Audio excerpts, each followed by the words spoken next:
Je n'ai pas demandé, moi, que Serge Lubla vienne dire à la télévision.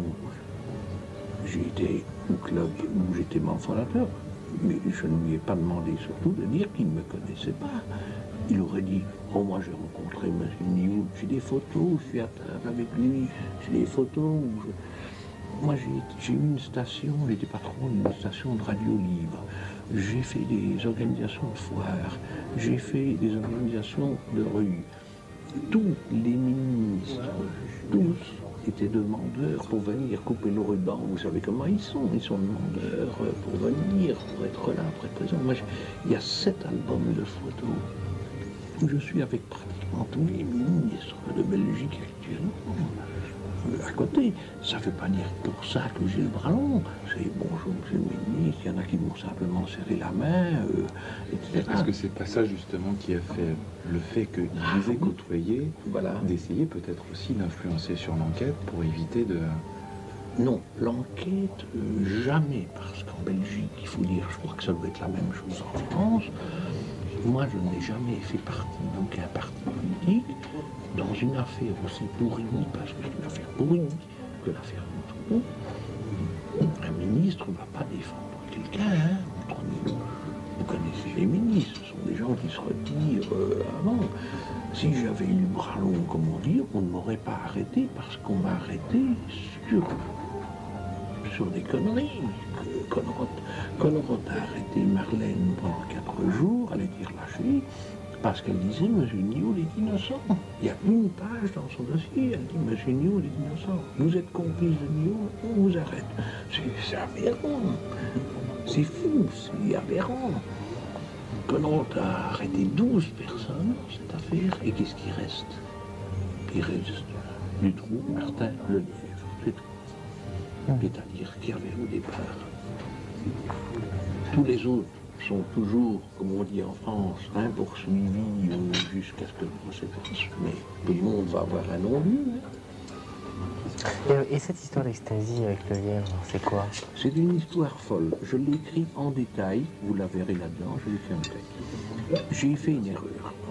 Le lièvre, à un moment donné, je lui fais confiance. Et je suis payé par une compagnie d'assurance pour faire une étude sur des vols de voitures, donc sur un trafic international. Et je suis bien payé. Et je mets des gens dessus. Et le lièvre m'aide en me disant, écoute, moi, je connais des trucs là-dessus, etc. Et je dis à le lièvre, bon, ben, explique-moi. Attends, on va peut-être attendre Marlène. Oui, non, mais allez-y, parce que il va venir. Allez-y, ne regardez pas, parce que ça va refroidir. Et le lièvre me dit, oui, voilà, le trafic, ça se passe comme ça, comme ça, comme ça. Et je lui dis, tu sais, je regrette, mais je vais pouvoir dénoncer ça à la gendarmerie. Il dit, oui, moi, ça m'est égal, je ne suis pas dans l'affaire. Et je travaille avec la compagnie, je prends même l'avion pour aller au Maroc, je suis ces choses, et je reviens à la compagnie avec tout, c'est-à-dire les gens qui font les vols, les gens en Hollande qui ont les fausses plaques, qui ont les faux papiers, le Maroc où ils rachètent les voitures, etc. J'ai tout. Jamais un dossier en béton armé. Et à ce moment-là, la compagnie d'assurance me dit, on doit vous mettre en rapport avec la BSR, donc la BSR c'est la gendarmerie, hein, parce qu'il faut, bien sûr, une antenne officielle pour pouvoir poursuivre l'enquête. On a mis un rapport avec les gendarmes de Lignon.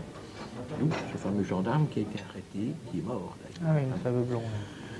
Pourquoi est-ce que j'aurais, moi, en habitant Bruxelles, été trouvé des gendarmes à Lignon? Il n'y a pas de raison. Si je veux me faire protéger, je vais à la gendarmerie de Bruxelles. Hein, on est d'accord. Et elle dit non, le type me dit bon, on va se voir et je me mets en rapport avec eux. Et la communication, ça fait bien.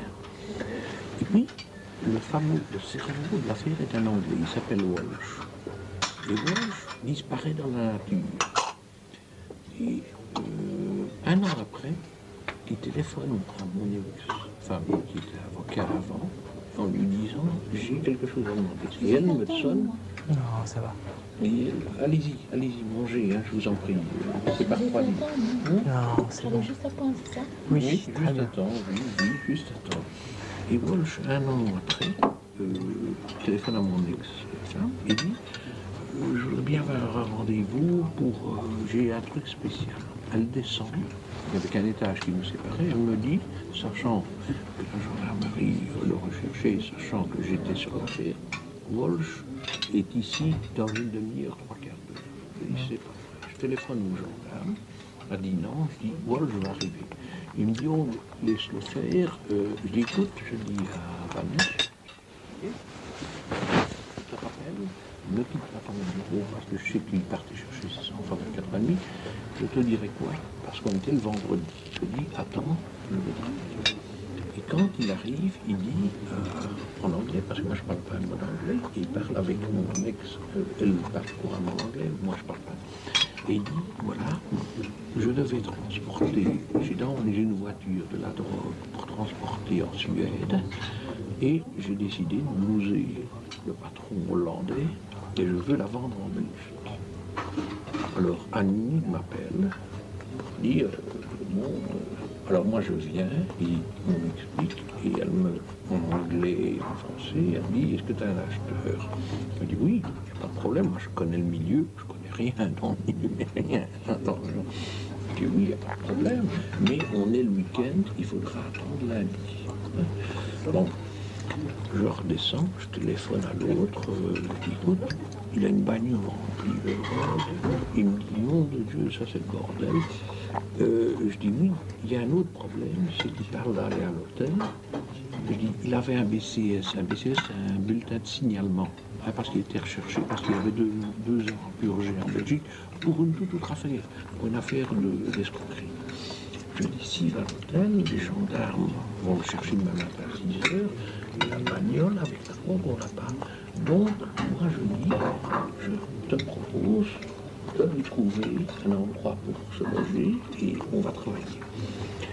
Je remonte, je dis à Walsh, écoute, enfin, toujours par l'intermédiaire d'Annie, je dis, tu as un BCS, donc il ne faut pas aller à l'hôtel. Je te propose de te loger. Il dit non, je vais alors chercher la marchandise et je reviendrai lundi matin. Je dis ok, donc il ne va pas. Et j'apprends par après qu'il était avec la voiture, avec la marchandise, et qu'il va où il avait logé pendant 2 ans, c'est-à-dire chez Le Lièvre. Il vivait dans une caravane. Et tout ça est venu par après, parce qu'au début, moi, je ne savais pas, il m'appelait. Au début, il me parlait d'ecstasy. Et moi, j'avais dit au gendarme, c'est l'ecstasy. Ça va, pas de problème. Et puis quand il revient le dimanche soir et parle lundi, je dis, écoute, moi j'ai passé trouver mon gars, hein, je t'avais dit la nuit, mais bon, il avait un peu la trouille, qu'on lui tendait un piège, donc il vient plus. Et elle, dans l'appartement où vous êtes venu, moi j'avais pas cet appartement, j'avais un grand appartement dans un lieu, je lui dis, écoute, tu me fais un plaisir, je le loge, je lui dis pas pourquoi, rien, et je l'emmène là-bas. Il n'y avait pas encore de téléphone parce qu'elle avait cet appartement de couple. Et je l'emmène là-bas. Je dis à Marlène qui vient manger chez moi, je téléphone à la gendarmerie, je dis il est à tel endroit, tout ça. Réunion chez les gendarmes, et finalement on le pique le mardi soir. On le pique avec la bagnole, avec le train. Tous les détails, je passe un peu les détails. Et il me fait la connerie de dire à Le Lièvre, je dis, ton ami Walsh, il est placé. Oui, j'ai appris qu'il était arrêté. Ben, j'ai vu, mon Dieu, c'est moi qui l'ai fait arrêter parce qu'il y avait une histoire de drogue. Or, j'avais toujours dit à Le Lièvre, parce qu'il avait purgé 4 ou 5 mois, une histoire de drogue. Il m'avait toujours dit, oui, on m'a trouvé avec un joint. Et de la foutaise, parce que c'est pas pour un joint. Mais enfin, avec un peu de drogue, mais je lui avais dit, écoute mon vieux, moi je veux bien t'aider, mais si tu te drogues, tu ne mets plus les pieds chez moi. Hein, ça tu te souviens que je veux dire. Moi je ne suis pas oui. Moi j'ai des enfants, hein, je sais jusqu'où